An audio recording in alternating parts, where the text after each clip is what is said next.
वल्लभ लाल की जय। जय जय श्री राधे श्याम।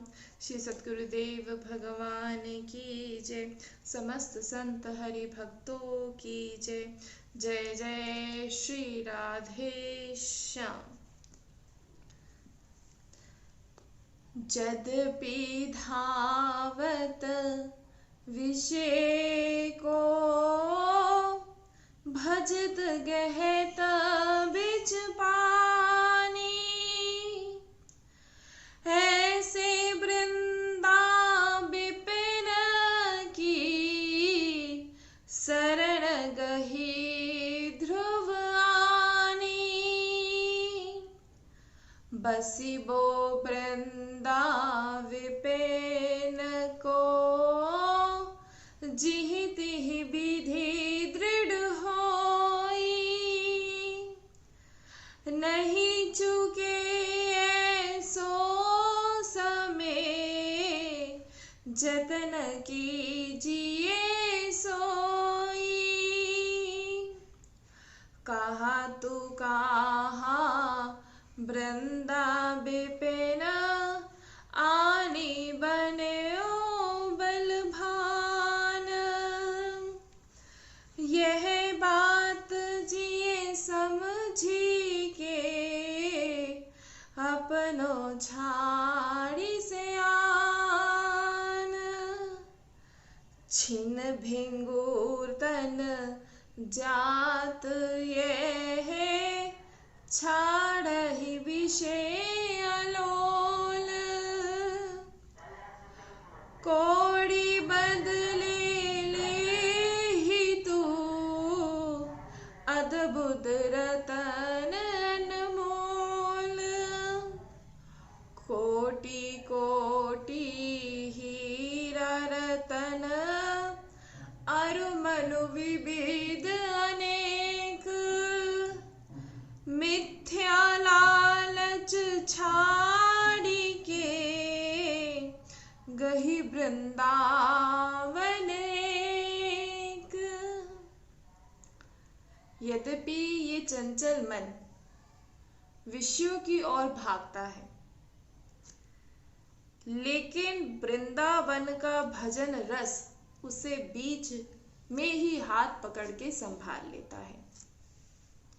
मन बहुत प्रयास करता है, ये चंचल मन है, ये बहुत प्रयास करता है और विषयों की ओर भागता रहता है, लेकिन वृंदावन का भजन रस उसे वहीं बीच में ही हाथ पकड़कर संभाल लेता है।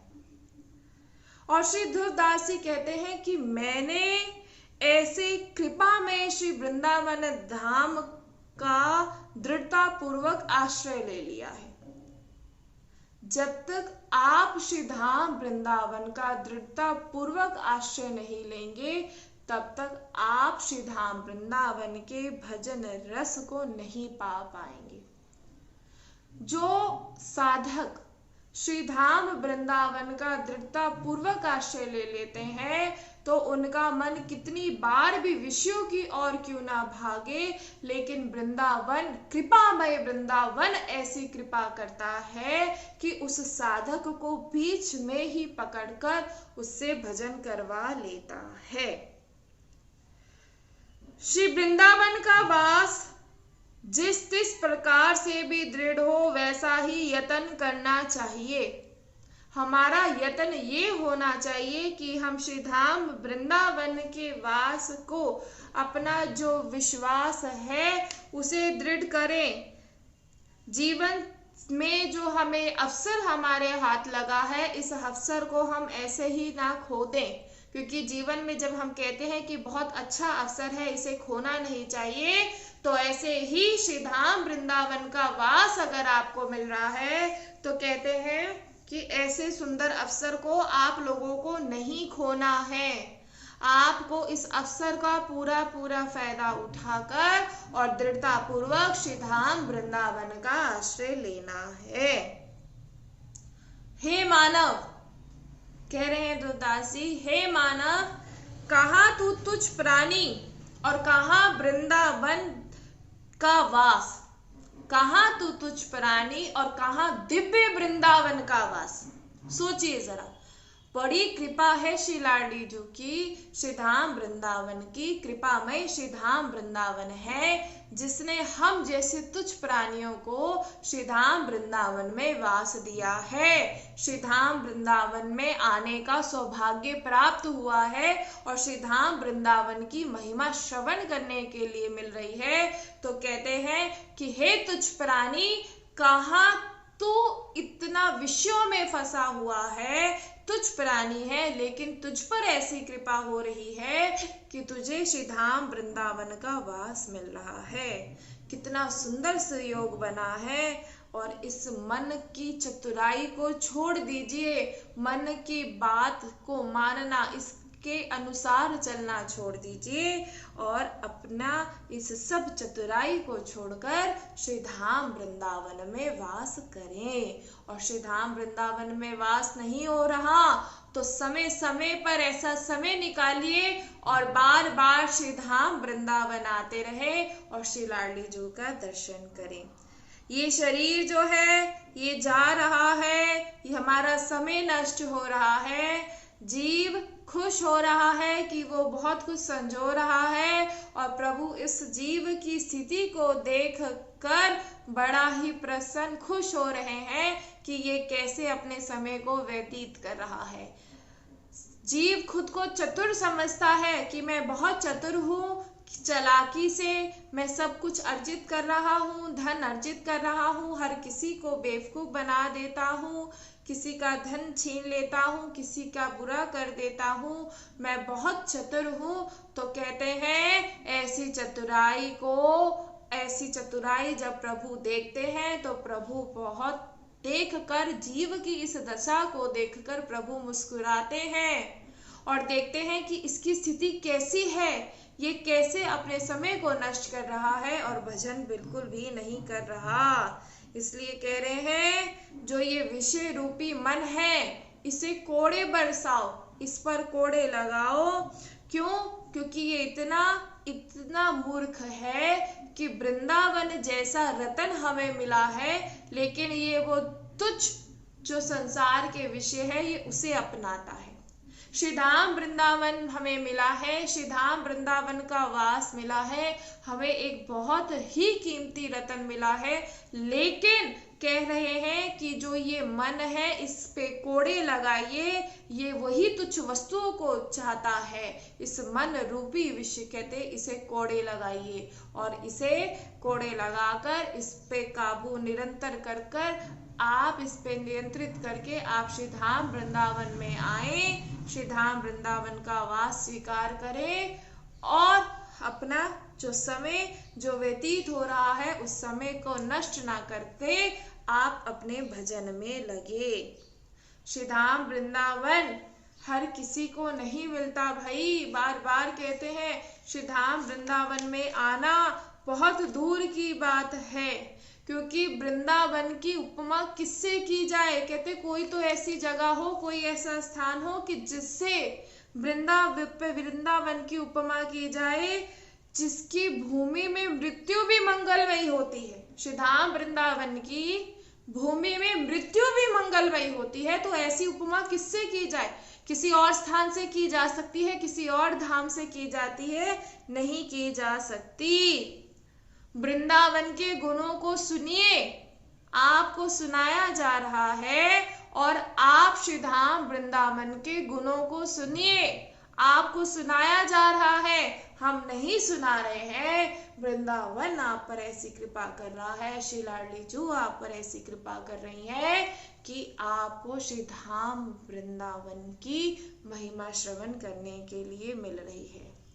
कहते श्रवण करो, प्रेम पूर्वक ब्रज रज में लौटो, श्री धाम वृंदावन में आकर यहाँ की जो रज है इसमें लौटो, क्योंकि जब इस सुख की समता जो आपको जब आप ब्रज रज में लौटेंगे तो इस सुख की समता 100 कोटि मुक्तियां भी नहीं कर सकती, जो श्री धाम वृंदावन की केवल रज में लौटने से आपको मिलता है। श्री वृंदावन का वैभव इतना है कि जब श्री धाम वृंदावन के वैभव का दर्शन जब इंद्र शिव ब्रह्मा भी करते हैं तो वो चकित हो जाते हैं जब वो श्री धाम वृंदावन का वैभव का दर्शन करते हैं। तो आप जानिए, इनसे बड़ा कोई है जो श्री धाम वृंदावन का मर्म जान सके? नहीं, कोई नहीं जान सकता, यहाँ कोई नहीं जान सकता। श्री धाम वृंदावन यद्यपि पृथ्वी पर विराजमान है, आपको लग रहा है कि ये और अन्य क्षेत्रों की तरह है क्योंकि पृथ्वी पर विराजमान है, और श्रीपति भी जिसकी चरण वंदना करते हैं उसकी सम्मता भला कैसे किससे की जाए। कितना सौभाग्य है हमारा कि जो श्री धाम वृंदावन का दर्शन हमें करने के लिए मिल रहा है। कितना सौभाग्य है हमारा, सोचिए जरा। पृथ्वी पर विराजमान है, पृथ्वी पर स्थित है श्री धाम वृंदावन, स्वयं प्रभु का निज धाम, श्री लाडलीजू का निज धाम का दर्शन करने के लिए अगर आपको मिल रहा है तो बहुत सौभाग्य की बात है। वृंदावन वृंदा विपिन श्री धाम वृंदा कानन एवं सुखदायक वृंदावन। हे मेरी रसना तू शन शन इन मधुर नामों का रटना गीवा कारण ही करती रहे कि मेरी जिह्वा से किसी और का नाम भी ना आए, सिर्फ हर समय मेरी जिह्वा पर वृंदावन आए। वृंदावन में आना, वृंदावन में वास करना, सिर्फ यही मैं सुनूं और इसी को मैं बोलूं। कह रहे हैं कि हे मानव, विषय की आसक्ति में पशु की भांति व्यर्थ क्यों खो रहा है? जैसे पशु अपने समय नहीं जानते, जिस प्रकार पशु अपने समय को व्यतीत करते रहते हैं, हमें तो प्रभु ने कृपा करी है कि मनुष्य जीवन दिया है। इस जीवन में ही आप भजन कर सकते हैं, इस जीवन में ही आप वृंदावन आ सकते हैं। तो कहते क्यों पशुओं की भांति अपने समय को खो रहे हो? वृंदावन का चिंतन क्यों नहीं करते? वृंदावन का चिंतन क्यों नहीं श्रवण करते श्री धाम वृंदावन की महिमा? तो कहते हे मानव, मत समय को नष्ट कर और तू सब कुछ त्याग कर श्री धाम वृंदावन में आ, श्री धाम वृंदावन में वास कर। और श्री धाम वृंदावन का अगर वास नहीं मिल रहा है तो समय समय पर श्री धाम वृंदावन आते रहें। जब आप बार बार यहाँ आएंगे तो आप पर धाम ऐसी कृपा करेगा कि आपको अवश्य ही प्रिया प्रीतम का दर्शन होगा। श्री धाम वृंदावन बड़े ही सौभाग्य की बात है हमें कि हमें श्री धाम वृंदावन में हमें आने के लिए मिल रहा है। श्री धाम वृंदावन की महिमा हम श्रवण कर रहे हैं, बड़े सौभाग्य की बात है। वृंदावन वृंदावन वृंदावन ऐसे उच्चारण मात्रों से कहते हैं पापों का समूह नष्ट हो जाता है। जो सिर्फ वृंदावन वृंदावन का उच्चारण करता है, पाप सिर्फ एक पाप नहीं बोल रहे हैं भाई कि कोई एक पाप कह रहे हैं, ध्यान से सुनिए, कह रहे हैं पापों का समूह नष्ट हो जाता है। पापों का समूह नष्ट हो जाता है जब वो वृंदावन वृंदावन वो उच्चारण करता है। ना जाने कहाँ विलीन हो जाता है वो पापों का समूह। मन के जितने भी विकार है वो ना जाने कहाँ चले जाते हैं, कुछ समझ में नहीं आता। वृंदावन ऐसी कृपा करता है और हृदय में जो वृंदावन का उच्चारण करता है, हृदय में उसी क्षण रस भजन की जो प्रेम लता है वो लहरा उठती है केवल वृंदावन का उच्चारण करने के लिए। हे मानव, इसलिए कानों से श्री वृंदावन का यश श्रवण कर और जिह्वा से वृंदावन का यशो गायन कर एवं मनसा वाचा प्रीति पूर्वक वृंदावन को अपने हृदय में धारण कर। वृंदावन मेरे हृदय में है, वृंदावन मेरे तन में है, मेरी जिह्वा पर वृंदावन, हर जगह सिर्फ वृंदावन वृंदावन वृंदावन है। वृंदावन के नामों की रटन करें, वृंदावन का दर्शन करें, वृंदावन से प्रीति करें और वृंदावन के महत्व को समझें। क्यों बताई जा रही है श्री धाम वृंदावन की महिमा? ताकि एक सौभाग्य आप सभी को मिला है, मनुष्य जीवन मिला, बड़ी कृपा, ये मनुष्य जीवन मिला। फिर उससे बड़ी कृपा श्री धाम वृंदावन की महिमा श्रवण करने के लिए मिली। फिर उससे अधिक कृपा हुई तो श्री धाम वृंदावन में आना हुआ, और फिर अत्यंत कृपा हुई श्री धाम वृंदावन का वास मिला, और फिर जब बहुत कृपा हुई तो लाडली जू का दर्शन हुआ। और ये केवल श्री धाम वृंदावन में आने से ही हो सकता है।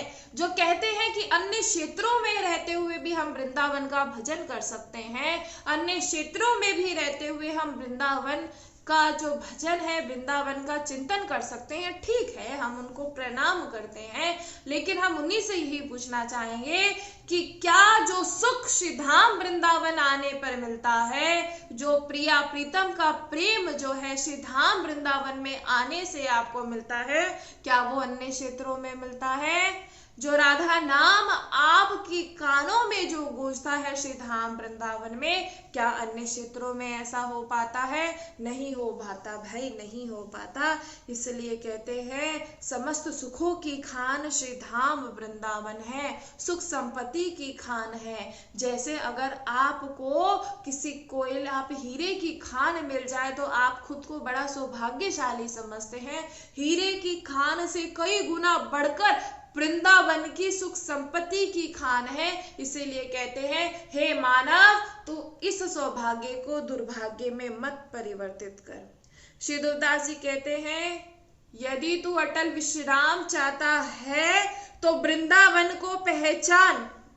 अगर तुम अटल विश्वास चाहते हो, विश्राम चाहते हो, तो वृंदावन को पहचान। ये एक ऐसा मार्ग, ऐसा धाम है जहां आपका जिसका विश्राम स्थल है। संसार का विश्राम स्थल कहीं नहीं है, लेकिन श्री धाम वृंदावन का विश्राम स्थल है। जो लोग वृंदावन का त्याग करके, ध्यान से सुनिएगा, जो लोग वृंदावन का त्याग करके पुण्य बटोरने के लिए अन्य तीर्थों की ओर भागते हैं, वे निर्मल चिंतामणि को छोड़कर कौड़ी के लिए ललचाते हैं। जय श्री धाम वृंदावन को छोड़कर जो अन्य और जगह सब भागते हैं, तो कहते हैं कि वो जो रतन मनिया है उसे छोड़कर वो कौड़ी के लिए ललचाते हैं। जिस प्रकार देखिए जरा आपके पास खूब सारी, जैसे आप संसारी लोग, हम लोग संसारी लोग के ही उदाहरण से समझते हैं, खूब सारा धन हो, लेकिन हम जहाँ छोटा सा हो, जहाँ कुछ थोड़ा सा धन हो, अगर उसे ले लिया जाए तो हम बड़ा ही एक अवसर जिसे कह देते हैं खो देना। ऐसे ही अगर आप सिर्फ बाहर अन्य क्षेत्रों की ओर भाग रहे उन छोटे छोटे सुखों को प्राप्त करने के लिए, तो इसका तात्पर्य ये है कि आपने खान को ही, एक हीरा पा लिया, जैसे एक पूरी हीरे की खान है और आपने बस एक हीरे में आप संतुष्ट हो गए, तो उससे आपको क्या लाभ हुआ? कोई लाभ नहीं हुआ ना। आपने पूरी खान तो छोड़ दी, एक हीरे को पाकर ही आप शांत हो गए। ऐसे ही कह रहे हैं जो वृंदावन है, आप अन्य जो धामों में जा रहे हैं पुण्य बटोरने के लिए, यहाँ कुछ नहीं करना, यहाँ बस आकर वास करे। पुण्य क्या, उससे भी बहुत कुछ बढ़कर आपको श्री धाम वृंदावन में मिलता है।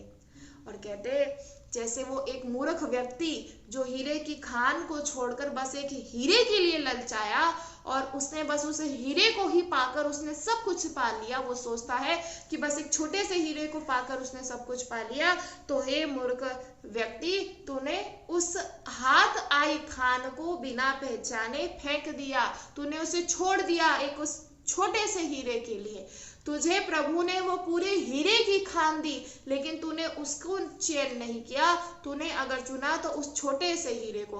अगर तू वो पूरी खान को चुन लेता तो सोचिए, अगर पूरे हीरे की खान को चुन लेते तो आज आपके पास क्या कुछ नहीं होता, लेकिन बस वो छोटे से हीरे की लालच में आप उसे ही लेकर बैठ गए। इसलिए तो कह रहे हैं कि श्री धाम वृंदावन में आओ, ये तो प्रभु की ही माया है जिसने सबको मोहित कर रखा है। मेरा पिता, मेरे भाई, मेरे बंधु, मेरी पत्नी, मेरे बच्चे, ये तो उस प्रभु की ही माया है जिसने सबको को मोहित कर रखा है। कह रहे हैं प्रभु कि ये किसी और की नहीं, ये मेरी ही माया है और इसी में जीव ललचा रहा है, इसी में जीव व्यस्त हुआ है और मुझे भूल गया है। और एक नहीं, ऐसे लाखों हैं, लाखों नहीं ऐसे करोड़ों हैं जो माया में फंसे हुए हैं और प्रभु को भूल गए हैं। इसीलिए कहते हैं ध्यान दीजिए और प्रभु का भजन कीजिए। ये अगर आपको श्री धाम वृंदावन की महिमा श्रवण करने के लिए मिला है तो इसे व्यर्थ ना जाने दें। महिमा जब श्रवण, अगर इस श्रवण इंद्रिय तक आपके पहुंची है तो इसका तात्पर्य यही है कि श्री लाडली जो आप सभी पर कृपा करना चाहती हैं और आपको श्री धाम वृंदावन बुलाना चाहती हैं। सत्संग का प्रभाव, ये सत्संग ही है जो आपके विश्वास को दृढ़ करता है। ये सत्संग ही है जो आपके विश्वास को दृढ़ करता है, क्योंकि भक्ति का वृक्ष जब साधक के हृदय में छोटे पौधे के रूप में होता है। अभी आप सत्संग हम श्रवण कर रहे हैं, हम सुना रहे तो आप श्रवण कर रहे हैं, तो कहते हैं कि भक्ति का जो वृक्ष है वो साधक के हृदय में एक छोटे से पौधे के रूप में होता है। तो उसे हानि होती है, किसकी होती है? माया रूपी बकरी से। कई बार ऐसा आपके साथ होगा, कई बार आप भजन जब करेंगे श्री धाम वृंदावन में वास में मिल जाएगा, आप भजन की ओर आगे भी बढ़ रहे हैं, लेकिन फिर आपको लगेगा कि नहीं भाई गलत कर रहे हैं, व्यर्थ कर रहे हैं, अपना समय व्यर्थ कर रहे हैं, हम कहीं गलत तो नहीं कर रहे, मन जल रहा है, हम भजन कर रहे हैं अभी भी कोई फायदा नहीं हो रहा, सत्संग श्रवण कर रहे हैं अभी भी कोई फायदा नहीं हो रहा, आज जैसे थे वैसे ही है, ना जाने कितना। तो कहते हैं कि वो भक्ति का पौधा बन गया, वो इतना सा पौधा तैयार हो गया, लेकिन माया रूपी जो बकरी है उससे खाने का डर होता है। इसीलिए उस भक्ति के पौधे को बचाने के लिए, पौधे की रक्षा के लिए उसके चारों ओर विचार रूपी घेरा लगाया जाता है और सत्संग रूपी जल से उसे सींचा जाता है और फिर चारों तरफ से उस पौधे में शाखाएं पर शाखाएं निकलने लगती हैं और वो विकास की ओर बढ़ने चढ़ने लगता है।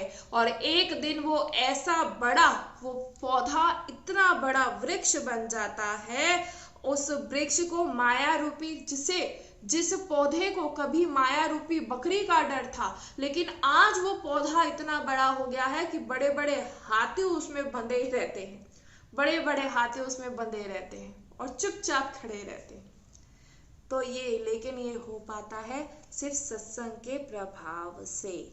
बिना सत्संग श्रवण किए आपके जीवन में परिवर्तन नहीं हो सकता। सत्संग हम जब तक श्रवण कर रहे हैं तब तक श्रवण करने के साथ साथ उसका मनन करना भी बहुत ही आवश्यक है। और प्रभु तो कहते हैं भाई, प्रभु ने तो कहा है, प्रभु ने कहा है कि कितना भी दुराचारी क्यों ना हो। यहाँ तो देखिए कितनी कृपा है हमारे प्रभु की हम पर, हमारे प्रभु हम पर कितनी कृपा करते हैं। वो कह रहे हैं कि अगर कोई कितना भी दुराचारी क्यों ना हो, लेकिन अनन्य भाव से होकर वो निरंतर मेरा भजन करता है, अगर वो मुझे भजता है तो वो साधु मानने योग्य है। प्रभु तो कितनी, जैसे कहते हैं ना कि हम कैसा भी कुछ करें लेकिन प्रभु हम पर कितनी कृपा कर रहे हैं। तो कह रहे हैं यहाँ पे प्रभु ने कृपा करी है और वो कह रहे हैं कि कोई कितना भी दुराचारी क्यों ना हो, कितना भी दुराचारी, लेकिन वो अनन्य भाव से होकर मेरा निरंतर भजन करता है तो वो साधु मानने योग्य है। तो देखिए अब आप, इससे बड़ी कृपा कोई हो सकती है? नहीं हो सकती। और क्योंकि उसने भली प्रकार निश्चय कर लिया है कि मेरे परमेश्वर के अलावा मेरा कोई नहीं। आप देखिए आज तक हमने हर जगह, हम लोगों की आसक्ति हर जगह रही कि मेरे भाई, मेरे बंधु, मेरा घर, मेरा परिवार, हर जगह हम लोगों की आसक्ति रही। कभी हमने कहा कि मेरे प्रभु, जिस दिन मेरे प्रभु हो जाता है ना, हम सच बता रहे हैं, उस दिन प्रभु की कृपा हो जाती है। उस दिन प्रभु की कृपा हो जाती है और प्रभु उसे अपना लेते हैं। प्रभु कहते हैं कि वो जल्दी ही धर्मात्मा हो जाता है और सदा रहने वाले परम शांति को वो प्राप्त होता है। हे अर्जुन, तू निश्चय पूर्वक सत्य जान कि मेरा जो भक्त है वो कभी नष्ट नहीं होता, चाहे वो स्त्री हो, चाहे पुरुष हो, चाहे कोई भी हो। लेकिन जो मेरा भजन करता है, जो मेरा भक्त है, वो कभी नष्ट नहीं होता, क्योंकि वो परम गति को प्राप्त होता है। उसने ये मान लिया है कि प्रभु के अलावा मेरा कोई भी नहीं है। इसीलिए जानिए, आप प्रभु को अपना मान लीजिए कि प्रभु हमारे हैं और इसके अलावा हमारा कोई भी नहीं है। जब भक्ति का तरु यानी पौधा, ये जो भक्ति का पौधा है, इसका रूप कैसा होता है, इसका रूपक है, क्या रूपक है? जो संत है, जो सद्गुरु है, वो माली होते हैं और आश्रित का सत प्रधान हृदय ही भूमि है। मंत्र बीज है, जैसे पृथ्वी बीज जो होता है वो पृथ्वी में गुप्त रहता है, बीज तो बो दिया जाता है, वो पृथ्वी में गुप्त रहता है ना, ऐसे ही मंत्र बीज होता है।